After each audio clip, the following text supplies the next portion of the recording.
Hello friends, मैं वैशाली अपने kitchen में आपका एक बार फिर से स्वागत करती हूँ। और आज हम बनाने जा रहे हैं पनीर की एक डिश। जब भी हमारे घर में मेहमान आते हैं तो एक रेसिपी जो हमेशा हम सोचते हैं कि कोई ना कोई हम पनीर की सब्जी बना लेंगे, लेकिन अधिकतर लोग क्या करते हैं, वही सेम ही ग्रेवी में पनीर को बनाते हैं। उन्हें लगता है शाही पनीर हो, चाहे बटर पनीर हो, चाहे पनीर लबाबदार हो, सब कुछ एक ग्रेवी में बनते हैं, जबकि ऐसा बिल्कुल नहीं है। इंग्रेडिएंट थोड़े से सेम हो सकते हैं, लेकिन थोड़ा थोड़ा मेथड डिफर करने से उसका टेस्ट भी बहुत डिफर होता है। लेकिन आज मैं आपके साथ लेकर आई हूँ एक एवरग्रीन पनीर की सब्जी, जो है शाही पनीर। तो चलिए देखते हैं कैसे बनाते हैं शाही पनीर। इसके लिए हम कोई भी कढ़ाई या कोई भी बर्तन ले लेंगे। चलिए अब हम गैस ऑन कर देते हैं और अब हम इसमें डालेंगे थोड़ा सा ऑयल और थोड़ा सा बटर। आप चाहें तो सिर्फ ऑयल में भी बना सकते हैं और आप चाहें तो सिर्फ बटर में भी बना सकते हैं। बटर के साथ थोड़ा सा ऑयल डाल देने से क्या होता है कि बटर हमारा जलता नहीं है। बस अब ये बटर हमारा हो रहा है मेल्ट और इसी के साथ हम इसमें डाल देंगे थोड़ा सा जीरा। जीरा भी अगर आपके पास शाह जीरा भी है तो आप वो भी यूज़ कर सकते हैं, मेरे पास नहीं था। और यहाँ हमने डाले हैं 4 से 5 काली मिर्च, 3 से 4 छोटी इलायची, 1 बड़ी इलायची और आधा इंच का दालचीनी का टुकड़ा, 3 से 4 लौंग, 3 से 4 खड़ी लाल मिर्च। ये सारे स्पाइसेस को हम अब अच्छे से इसमें 1 से 2 मिनट तक टॉस करते हुए भून लेंगे। जब ये स्पाइसेस अच्छे से चटकने लगे तब इस स्टेज पे हम इसमें ऐड करेंगे। ये शाही पनीर की रेसिपी बहुत ही इजी तरीके से बन के रेडी हो जाती है। इसके लिए बहुत ज़्यादा कटिंग चॉपिंग नहीं करनी है। हमने प्याज को बड़े बड़े टुकड़ों में रफली चॉप कर लिया है। आप भी इसको किसी भी तरीके से चॉप कर सकते हैं, क्योंकि बाद में हमें इन्हें ग्राइंड ही करना है।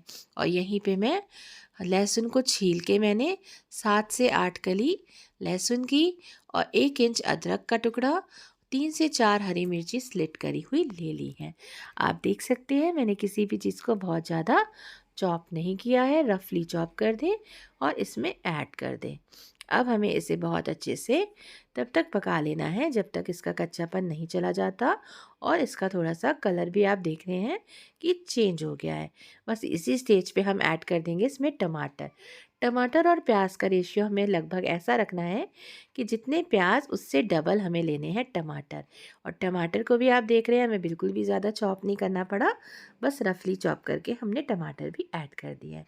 अब इसे 3 से 4 मिनट तक तब तक बहुत अच्छी तरह पकाएंगे जब तक टमाटर हमारे अच्छे से पक नहीं जाते। और इसी बीच ऐड किए हैं इसमें मैंने 12 से 15 काजू। तो जो काजू को वैसे क्या करते हैं, काजू की पेस्ट बनाने के लिए अलग से काजू को बॉईल करते हैं, तो इसी में एक साथ बॉईल भी हो जाएंगे और काजू का फ्लेवर भी आ जाएगा।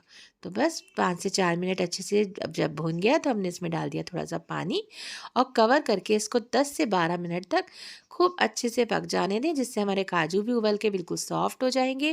प्याज टमाटर सब कुछ बहुत अच्छे से पक जाएगा। इसमें बिल्कुल भी जल्दी नहीं करें, इसको सिम गैस करके ढक के आराम से 10-12 मिनट पकने दें और फिर इसको पीस लेंगे और इसको हम छान लेंगे, जिससे हमें शाही ग्रेवी बिल्कुल मखमली सी ग्रेवी हो जाएगी। उससे क्या होगा, जो भी टमाटर के छिलके हैं, जो भी होल स्पाइसेस हैं, वो सब इसमें छन जाएंगे और एक स्मूथ ग्रेवी हमें मिल जाएगी। तो बस उसी कढ़ाई को मैंने हल्का सा वॉश कर लिया और सेम ही कढ़ाई में मैंने फिर से थोड़ा सा बटर और यहाँ पे मैंने डाला है 1 बे लीफ यानी कि 1 तेज़ पत्ता। अब हम इसमें क्या ऐड करेंगे, लाल मिर्च, कश्मीरी लाल मिर्च ऐड करिए, कलर अच्छा आता है। बस हल्का सा इसको एक आध मिनट ही हम जैसे ही भूनेंगे, बहुत ज़्यादा तेज़ गैस पे इसको मत करिएगा, नहीं तो ये जल जाएगा। थोड़ा सा सिम गैस पे इसको हल्का सा भून लेंगे और फिर जो हमने अपनी ग्रेवी छान के रेडी करी थी, वो पूरी ग्रेवी हम इसमें ऐड कर देंगे। इस बर्तन में दोबारा से हल्का सा पानी डाल के भी इसको दोबारा से अच्छे से खाली कर लेंगे। अब आप देख सकते हैं ये हमारी शाही पनीर की शाही ग्रेवी बनकर रेडी है, लेकिन अभी ये पूरी तरीके से नहीं पकी है। अभी हम इसे और पकाएंगे।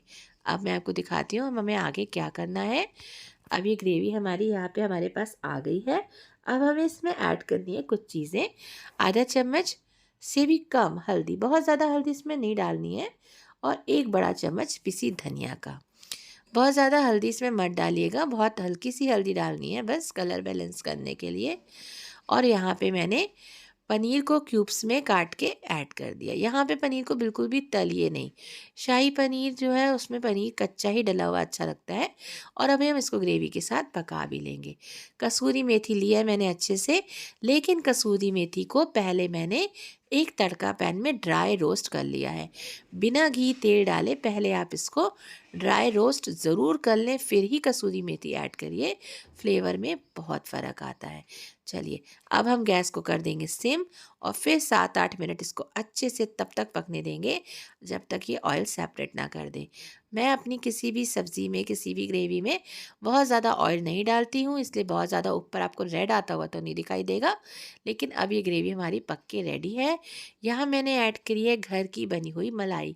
कई लोग क्रीम ऐड करते हैं, आप चाहे तो क्रीम भी ऐड कर सकते हैं, लेकिन यहाँ मैं तो घर की मलाई को अच्छे से फेंट के अगर डालती हूँ तो वो क्रीम से भी बढ़िया और फ्रेश होती है।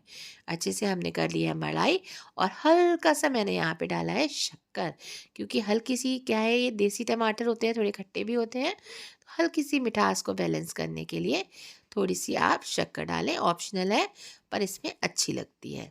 बस इसी के साथ ये हमारी बन के रेडी हो रही है। 1 से 2 मिनट मलाई के साथ भी हम इसको पका लेंगे। और अब आप देखेंगे कि मलाई डालने के बाद ये कितने अच्छे से ऑयल अच्छे से सेपरेट हो जाता है और कितना प्यारा इसमें कलर आ गया है। तो अब ये हमारा शाही पनीर बिल्कुल बन के रेडी है। यहाँ मैंने डाला है थोड़ा सा भुना हुआ जीरा,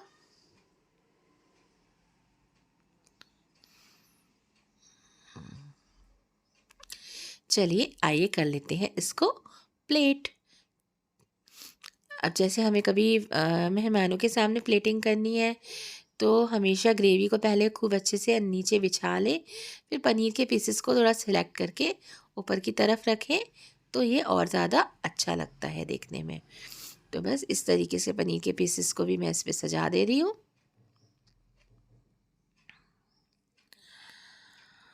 और मैंने यहाँ पे थोड़ा सा एक पनीर का छोटा सा क्यूब बचा लिया था इसको ऊपर से डेकोरेट करने के लिए। तो बस ऊपर से हम थोड़ा सा पनीर जो है ग्रेट कर देंगे इसके ऊपर। ये सारी चीज़ें ऑप्शनल है, लेकिन मैंने पहले भी कई बार आपको बताया है कि हर फूड की, हर खाने की डेकोरेशन उसके स्वाद को 2 गुना कर देती है। तो क्यों ना हम अपने घर के लोगों को भी डेकोरेट करके ही खिलाएं। तो बस यहाँ मैं फिर से थोड़ी सी मलाई से और डेकोरेट इसको कर दूँगी। और लग रहा है ना कितना स्वादिष्ट। एक बार ज़रूर इस रेसिपी को ट्राई करें, आपको बहुत पसंद आने वाली है। और आप आके कमेंट में ज़रूर लिखिएगा कि आपको कैसी लगी। Thanks for watching. Please stay connected.